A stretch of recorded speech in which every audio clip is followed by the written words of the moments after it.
Hello everyone. Episode number 25 के start में हमें कैपिटल के सीन दिखाते हैं जहां पर आजकल नए सेनेट असेंबली के लिए चेयरमैन के इलेक्शंस चल रहे थे। सारी असेंबली दोबारा से सेट हो जाती है और अब की बार बताया जाता है कि जो सेनेट का चेयरमैन सिलेक्ट हुआ है उसका नाम है माजून। और उसकी सिलेक्शन की वजह से मिस्टर प्रेसिडेंट भी बिल्कुल खुश नहीं होते क्योंकि माजून उनके खिलाफ बोलता था हमेशा से। और उसको दिखाते हैं कि वो आते ही सबसे पहले अपनी क्रिटिसिज्म स्टार्ट कर देता है। कहता है कि इस साल हमें काफी मुश्किलें पेश आई। सबसे पहले यांगमिंग हुआ, उसके बाद फार ईस्ट की सिचुएशन, और अब बहुत से एरियाज में फूड के प्रॉब्लम्स भी चल रहे हैं। वो इसी तरह से बहुत बक बक बक बक किए जा रहा था। लो मिंग हाय को भी अच्छी नहीं लगती और इत्तेफाक से इस दफा डिलन भी उसका पहली दफा हम ख्याल था। यहाँ पर मार्जिन रिक्वेस्ट करता है कि हम चाहते हैं कि करप्शन से रिलेटेड बहुत सारी इन्वेस्टिगेशन की जाए और इसके लिए वो वोटिंग कराता है। और ऑफ कोर्स वोटिंग उसके हक में ही होती है क्योंकि वो नया चेयरमैन जो चुना गया था। और वो रिक्वेस्ट कर देता है कि एडमिनिस्ट्रेशन डिपार्टमेंट से कहें कि सारे काम रोक दें, सारे अकाउंट्स फ्रीज कर दिए जाएं और फिर एक क्रिस्टल क्लियर इन्वेस्टिगेशन स्टार्ट की जाए जिसमें जीचुआन फैमिली भी शामिल हो और सारे बड़े मिलिट्री ऑफिसर्स भी। कुछ लोग इस बात के खिलाफ बोलने की कोशिश तो करते हैं लेकिन माजून के पास मेजोरिटी थी। अब वो लोग जीचुआन फैमिली की सारी प्रॉपर्टीज की भी इन्वेस्टिगेशन करेंगे। वो कहते हैं कि जब एक दफा सारा कुछ क्लियर हो जाएगा तो सारा कुछ बिल्कुल नॉर्मल हो जाएगा। अगर किसी ने कुछ गलत नहीं किया तो डरने की क्या जरूरत है। मिस्टर प्रेसिडेंट को ये सारा कुछ काफी इंसल्टिंग लग रहा था लेकिन वो फिर भी खामोश रहता है। अगले दिन न्यूज़पेपर में हर जगह ये बात फैल जाती है। सारे लोग ये न्यूज़ पढ़कर काफी हैरान होते हैं। वो कहते हैं कि पहले ही हमने यांग मिंग हुआ को देखा, फार ईस्ट की क्राइसिस देखी, फूड प्रॉब्लम्स देखे और उसके बाद अब ये भी प्रॉब्लम कंट्री में स्टार्ट हो गया है। इस तरह से अनरेस्ट बढ़ेगा और हालात खराब भी हो सकते हैं। और नेक्स्ट सीन में हमें दिखाते हैं कि माजून असेंबली के सामने कुछ ऑर्क्स को लेकर आता है जिसे उसने खुद लिख कर दिया था कि उन्होंने क्या बोलना है। वो वहां पर आते ही स्टर्लिंग के खिलाफ अपने स्टेटमेंट्स देना स्टार्ट कर देते हैं। कहते हैं कि हम तो सरेंडर करना चाहते हैं, हम तो थोड़ी भी रेजिस्टेंस नहीं कर रहे, लेकिन ये स्टर्लिंग है जिसने हमारा जीना हराम कर दिया है और वो हालात को बहुत खराब कर रहा है। एक्चुअली उन ऑर्क से ये सारा कुछ माजून कहलवा रहा था क्योंकि स्टर्लिंग को हटवाना चाहता था और उसकी फैमिली से और मिस्टर प्रेसिडेंट से लड़ाई करवाना चाहता था, सबके बीच फूट डलवाना चाहता था। अब मेजोरिटी मेंबर्स यही फैसला करते हैं कि एक दफा सीज फायर करा दी जाए और स्टर्लिंग को वापस बुलवाया जाए और उसे इंटेरोगेशन की जाए कि वो ऐसी हरकत क्यों कर रहा है जिसकी वजह से अनरेस्ट फैल रहा है। अगर रिबिलियंस खुद हार मानते हैं तो वो उनको छोड़ क्यों नहीं देता। उधर स्टर्लिंग को जब ये बात पता चलती है तो वो हैरान रह जाता है क्योंकि असल में ग्राउंड रियलिटीज बहुत डिफरेंट थी, बिल्कुल उसके ऑपोजिट। स्टर्लिंग तो ये सारा कुछ अपने देश के लिए कर रहा था। दूसरी तरफ हमें जी शियू को दिखाते हैं कि वो अपने साथ जो ट्रेडर्स को लेकर आया था उनकी सेफ्टी के लिए और उनके कैंप्स के लिए वो पूरी तैयारी करके बैठा होता है। इतने में उसको खबर मिलती है कि उनके आने वाली फूड सप्लाई को कुछ लोगों ने रोक लिया है और वो चोरी करके वहां से भाग रहे हैं। मतलब कि डाकू पड़ गए हैं। और वो डाकू कौन होते हैं? वो एक्चुअली रिबिलियंस थे, ले होंग के साथी। वही ले होंग जिसने पहले यिंग शिंग को भी मरवाया था। जीशियो काफी गुस्से में उन लोगों को चेस करता है अपने कैंप के साथ मिलकर। वो लोग कुछ ट्रेडर्स को भी अरेस्ट करके जा रहे थे। जीशियो शॉर्टकट से जाता है और सबसे पहले उन पर हमला कर देता है। और जीशियो के स्किल्स के बारे में तो हम सब जानते ही हैं। वो बहुत कमाल की, बहुत जबरदस्त लड़ाई करता है। वो पहले अकेले फाइट करता रहता है और इतने में उसकी पावर उसका कैंप वहां पर पहुंच जाता है उसके फ्रेंड्स के साथ। अब यहाँ पर पूरी बुरी लड़ाई स्टार्ट हो जाती है लेकिन कैंप शियू के जो लड़के थे वो तो पहली दफा लड़ाई कर रहे थे तो वो डर जाते हैं। वो सोचते हैं कि हमें तो भाग ही जाना चाहिए। वहां से वो उल्टी दौड़ लगा देते हैं लेकिन उनमें से एक थोड़ा फंस जाता है। जब उसे फाइट करनी पड़ती है तो उसे पता चलता है कि इतनी उनकी अच्छी ट्रेनिंग अब हो चुकी है कि ये सब बिल्कुल नॉर्मल है।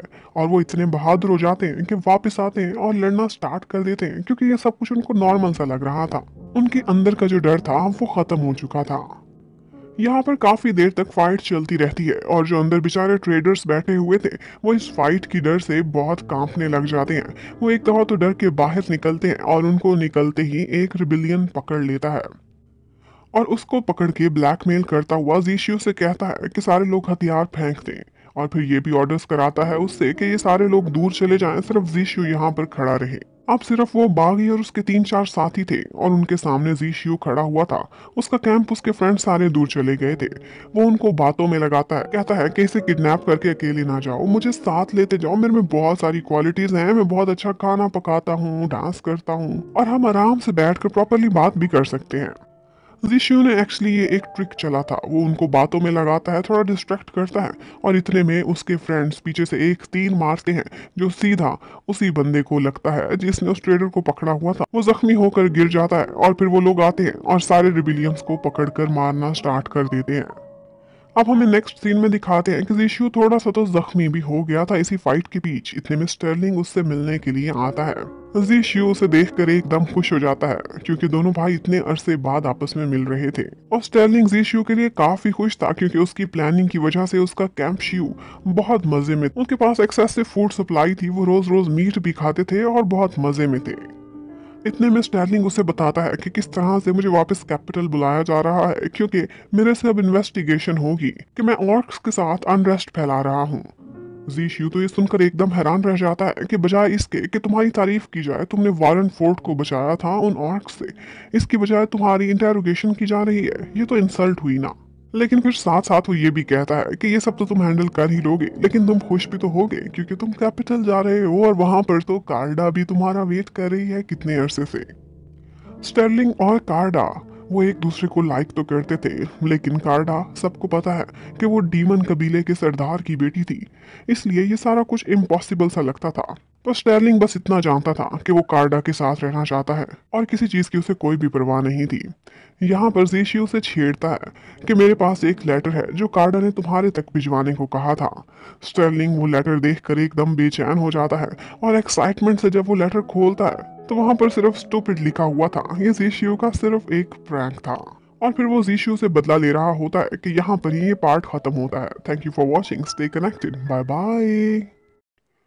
हेलो एवरीवन, जीचॉन के इस पार्ट के स्टार्ट में हम देखते हैं कि स्टर्लिंग को थोड़ा तंग करने के बाद जीचॉन उसे कार्डा का भेजा हुआ असली लेटर भी दिखा देता है।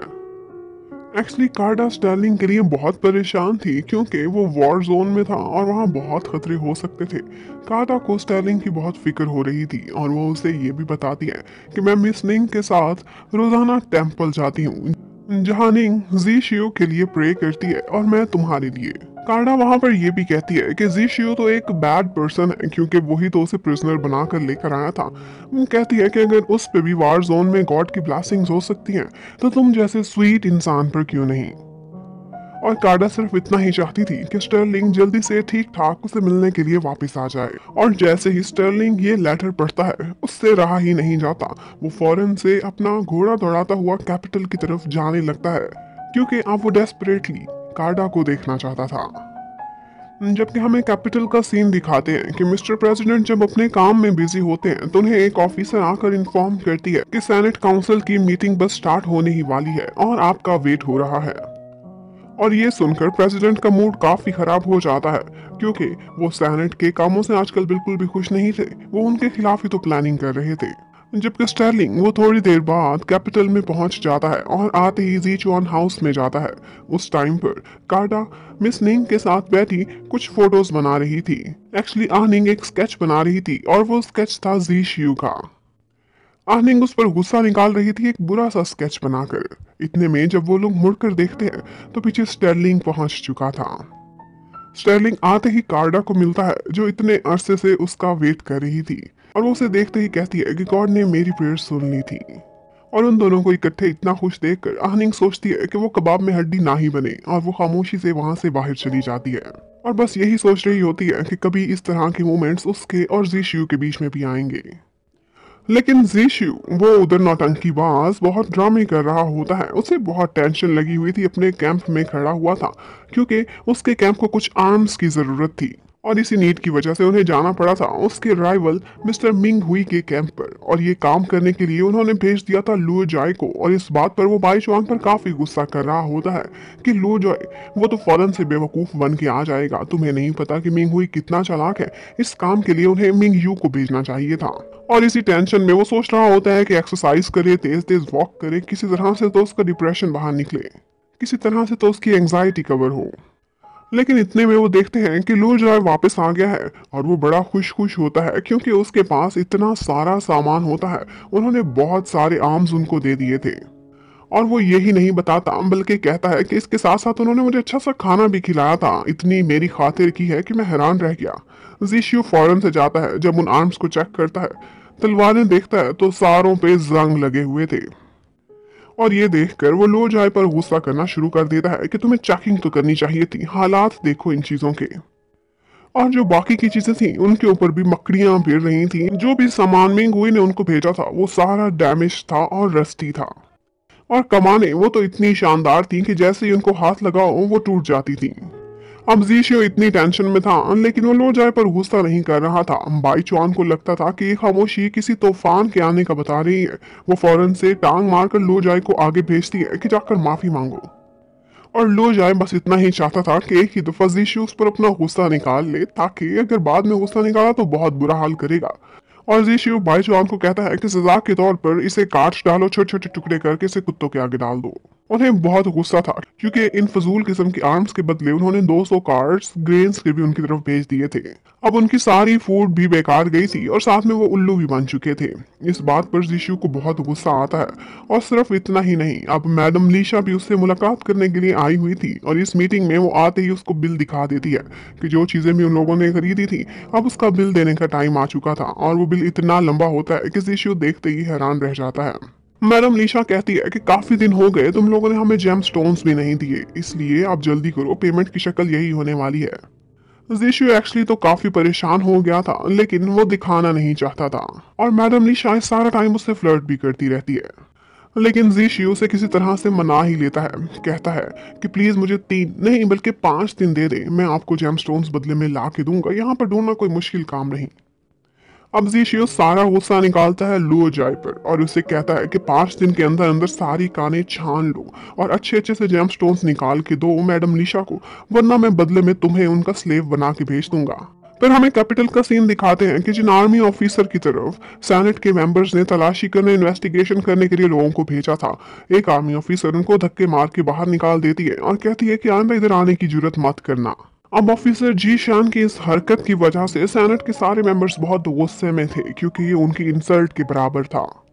लेकिन लो मिंग हाई वही सेनेट की इस मीटिंग में मौजूद होता है और वो एक्सप्लेन इस तरह से करता है, कहता है कि जी शान ने ये सारा कुछ किया लेकिन असल में ये उसकी हरकत नहीं थी, उससे ये सब कुछ किसी ने करवाया था। और वो जो किसी है उसका मतलब उसका था कि ये डिलन करवा रहा है, वही जो भी ऑर्डर्स आप लोग करते हो और जो लॉस बनाते हो उसको तोड़ता है, ये सारे काम उसी के किए जा रहे हैं। लो मिंग हाई पूरी तरह से प्लानिंग कर लेता है कि सारा का सारा गुस्सा सेनेट के मेंबर्स का निकले डिलन पर, क्योंकि डिलन तो उसका राइवल था।